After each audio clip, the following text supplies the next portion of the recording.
Welcome back to the deep dive, where if you're in your late 40s and deep into property planning, this chat is exactly for you. Oh, absolutely. We're diving into some really pivotal strategies today, aren't we? Right. We're tackling ideas like the equity triangle. It's about how your age, debt, and equity all interact, especially as you get older. It's like a dynamic balancing act that shifts as your loan tenure naturally Exactly. shortens, right? Yeah, that point about maximum loan tenure cutting short as you hit your 40s is super significant. So picture this. If you're, say, 48, even with great equity and a steady income, you're not going to get that huge 30-year mortgage. You might only secure 20 or 22 years, meaning higher repayments each month, and that in turn squeezes your overall borrowing power. Definitely. And that squeeze, it's like getting caught in a vice, right? It forces you to reevaluate your financial moves pretty quickly. Exactly. And that leads us right into one of the more unconventional strategies, the reverse BTO. Now, this might flip your thinking. You know, instead of the typical BTO move by younger buyers, here you, in your late 40s or 50s, sell that larger property, unlock some serious equity, and then snag a fresh BTO unit, often a smaller one, with a Yeah, brand new I get you. 99-year lease. It's kind of a financial reset. Hmm. Now I wonder if it's such a smart move, why isn't everyone doing it? Isn't there a big emotional hurdle in leaving a long-time family home that has sentimental value? Oh, absolutely. And that's where the challenge really hits home. It's not just numbers, it's the heart and legacy. While the reverse BTO frees up capital for retirement, you're also facing interim housing dilemmas and the sheer emotional weight of leaving a home that's been part That's a of your valid life point. story. And let's also talk about the equity triangle again. How, despite solid equity, factors like total debt servicing ratio can restrict your financing options. It's a sticky situation, isn't it? Yes, indeed. Even if you've built up a nice cushion, the ratio can trample your plans if not managed carefully. It's like it's like you have a great pie, but someone's taking a huge slice out just by the nature of how banks calculate debt capacity. Mm-hmm. And that sticks to the concept of tenure versus lease decay, right? Stretching your loan might help with monthly cash flow, but then you're also looking at more interest and maybe still carrying debt well into your 60s. Absolutely. Exactly. It's a balancing act. Opt for a shorter tenure and face higher repayments, or stretch the term and end up paying way extra over time. And then there's lease decay, which is another hidden cost. Imagine buying a resale property with 60 years left, and fast forward 15 years, you're down to 45 years. That decay can really put a dent in resale value and financing options. Yeah, that's the tricky part. It's almost like you have to forecast not just your needs, but also anticipate the market's future appetite for that property, isn't it? Exactly. Which brings us to the next strategic decision. Should you consolidate into one aspirational home, maybe even a landed property, or diversify by holding multiple properties? Right. The consolidation versus diversification debate. Some folks lean into that luxury of a landed home, a terrace, or a bungalow choice for lifestyle and legacy, and others prefer the dual property strategy for diversified risk and, steady rental income. And sometimes, as we see it, there's a hybrid. Picture, renovating a landed property into a dual key setup so you can enjoy the prestige while securing rental income.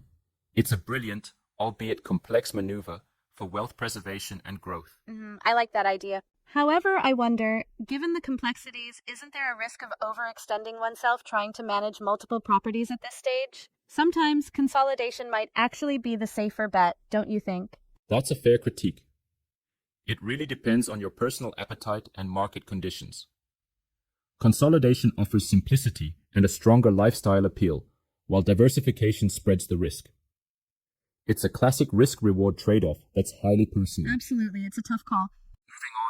Let's talk multi-generational planning, a game changer for many families. There's an interesting strategy called the 2M1B structure. It essentially involves two married couples and one bachelor pooling resources. This can maximize loan eligibility, optimize stamp duties, and create a stable housing foundation for everyone. And that sounds quite innovative. It not only secures property for the present, but also sets up a legacy for future generations. Exactly. It's about aligning your property moves with your broader legacy planning. You're not just thinking of your own retirement, You're building something that might benefit your children or even grandchildren down the line. That long-term view is so crucial. And then there are the finer nuances in property planning you have to consider. It's like dollar cost averaging in investments.